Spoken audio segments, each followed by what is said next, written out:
So friends, for today's video, as we're approaching the middle of the year, I thought it would be fun to do a look back at some of what I've read thus far, and for today I wanted to specifically focus on the lowest rated books that I have picked up this year. I wanted to do this for a couple of reasons.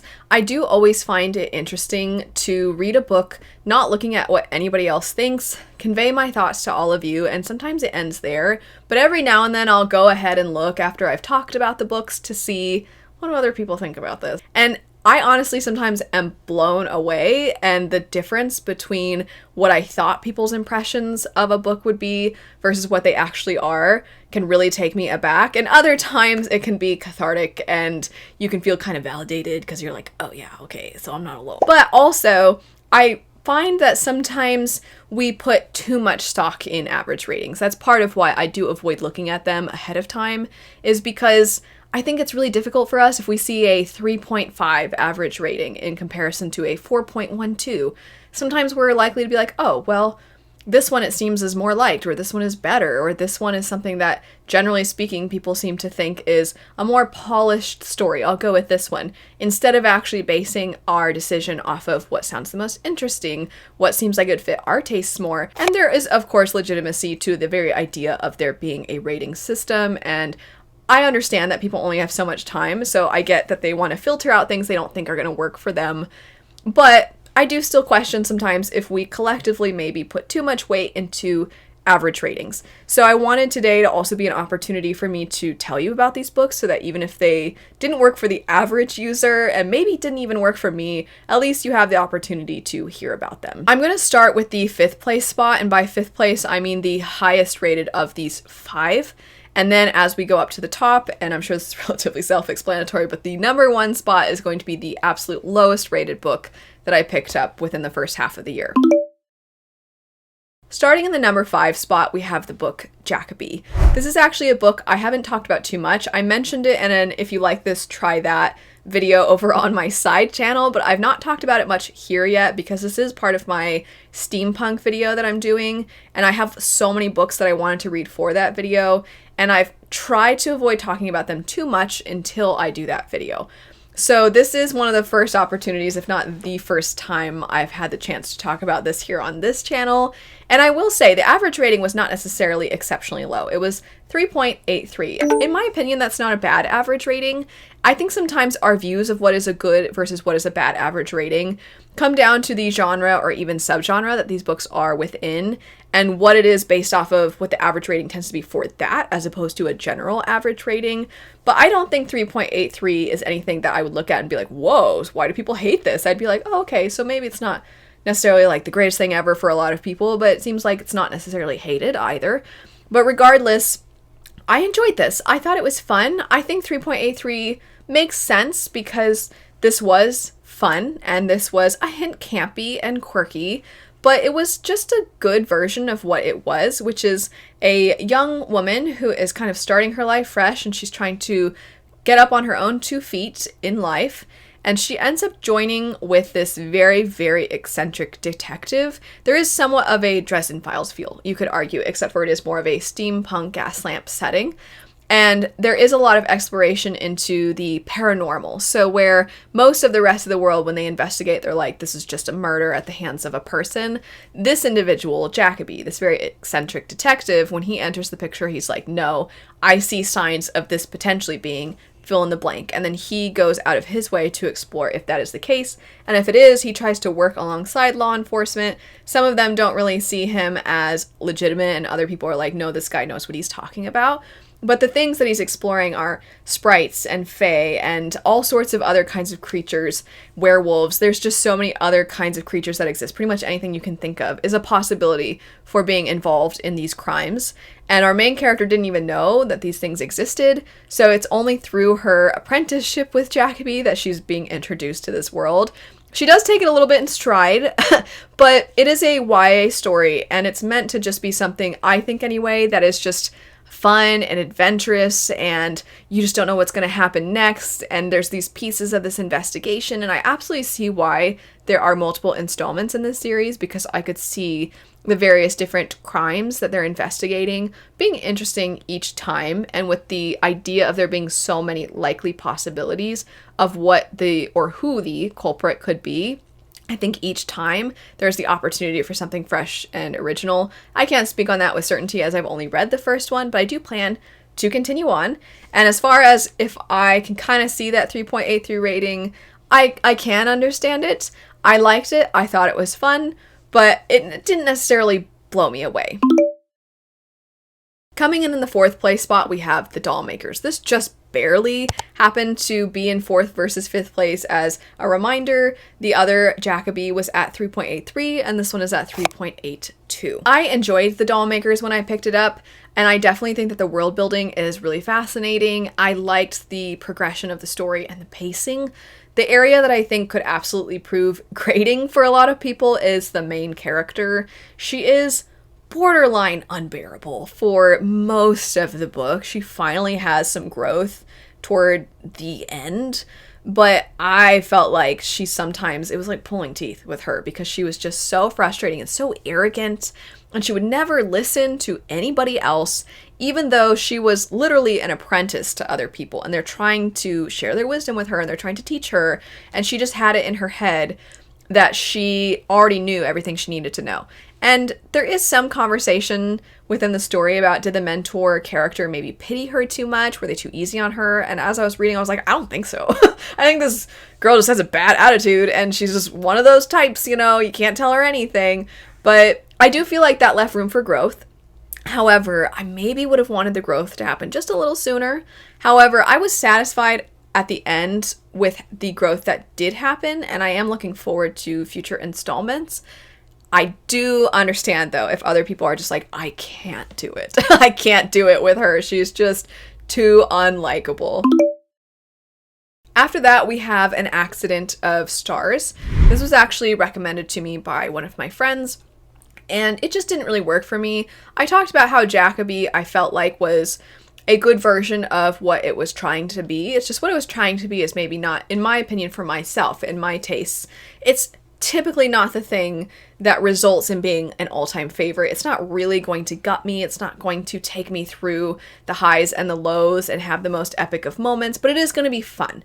This is a story that I feel like was not trying to be punny here. It was like reaching for the stars. There was so much opportunity in that it was an epic world. There was definitely effort made to have the world be creative and different. There were efforts made to have the characters be reflective and introspective. But the way that it was executed, it felt like it didn't end up what I was hoping it would do with its story and its premise and its world. I liked so many of the concepts, but then they just didn't end up meeting those expectations that I had of it. And the expectations were things that I had of it as I was reading it, not necessarily leading into it.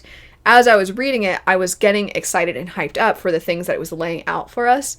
And then it just never quite got to that point.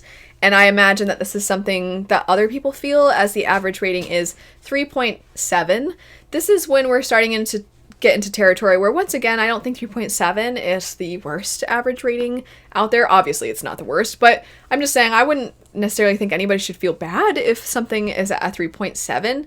But for an adult fantasy work, this is on the lower end, I would say. Epic fantasy, adult fantasy actually tends to skew on the higher end. YA tends to skew on the lower end. So Jackaby, for example, I think that 3.83 for a YA fantasy is decently high. There's the occasional YA fantasy that breaks out of that, and then just everybody rates it super high, of course. But I would say, typically speaking, from what I've observed, YA fantasy tends to have a lower average rating than adult fantasy does. And I think that this ends up being kind of on the lower side of epic fantasy, at least from what I have seen. After that, we have The Princess Trap. I'm laughing because it's so different from everything I've talked about up through this point. The Princess Trap is a a romance. I don't know if that's the best way to describe this. It's more smutty, I would say, because there are differences, of course. There are some romances that are meant to be more like cute and exploring day-to-day life and finding love within that, and others are like, we both think that the other's really hot, and when are we gonna follow through on that feeling, and also how many times and in what ways. And that was more so what I felt like this one fell into, which wasn't necessarily my thing and what I was looking for necessarily. I picked this one up because I was doing a video where I was going through contemporary romance stories for kind of a Valentine's Day, a fantasy fan reads contemporary romance. And I was trying to get recommendations from all of you. Some people had recommended The Brown Sisters by Talia Hibbert, and I had read The Brown Sisters, so I was like, well, I'll read something else. That way it's like kind of a recommendation still from all of you. And this one just was, it wasn't quite like The Brown Sisters, because The Brown Sisters I feel like more so falls into the camp I mentioned first. This one more falls into the camp as I described it, and that's just not necessarily my cup of tea. It came in at 3.68. What I do think is kind of funny is that in my head, An Accident of Stars, even if I didn't love the way that things played out, I still appreciated a lot of the effort that was made. And it's funny that they're only 0.02 away from each other, because they just feel, I mean, that's why I don't take average ratings too seriously, and that's why I feel like it's so different from one genre to the next. It's because you're looking for different things, there's different expectations. But anyway, that one came in at 3.68. And then last for today, we have You Again. This one came in at 3.56. This was not really surprising to me when I picked this up.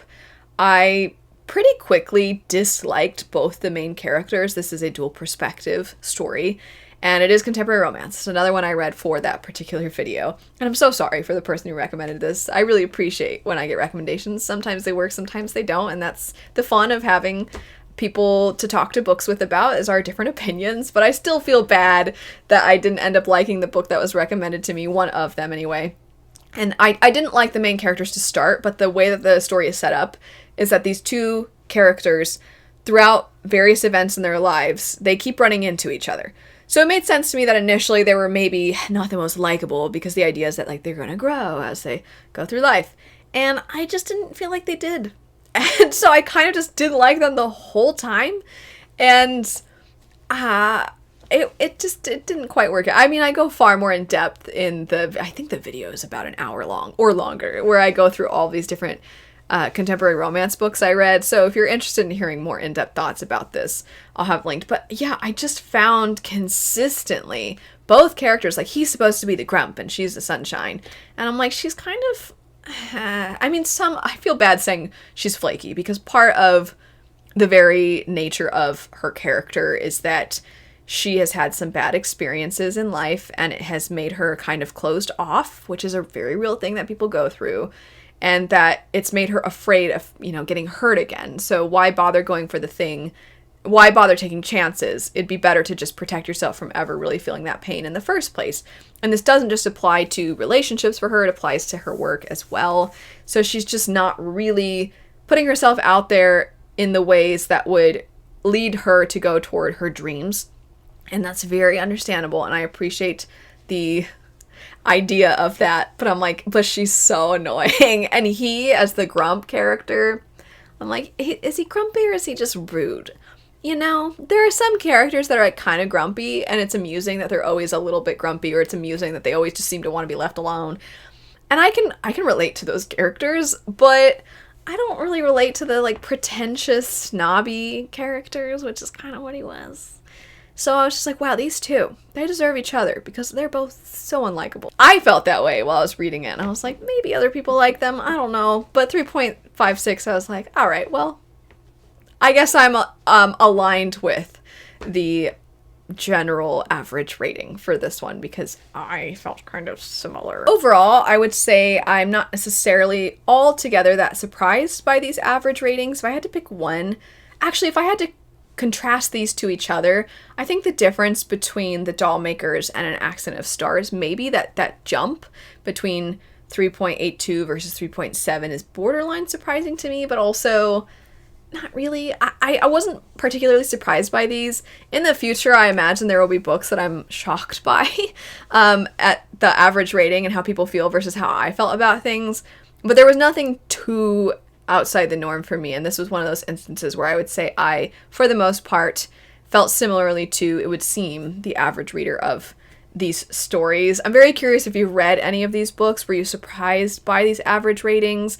What are your thoughts in general about ratings? Do you use those to help you determine if you're going to pick something up?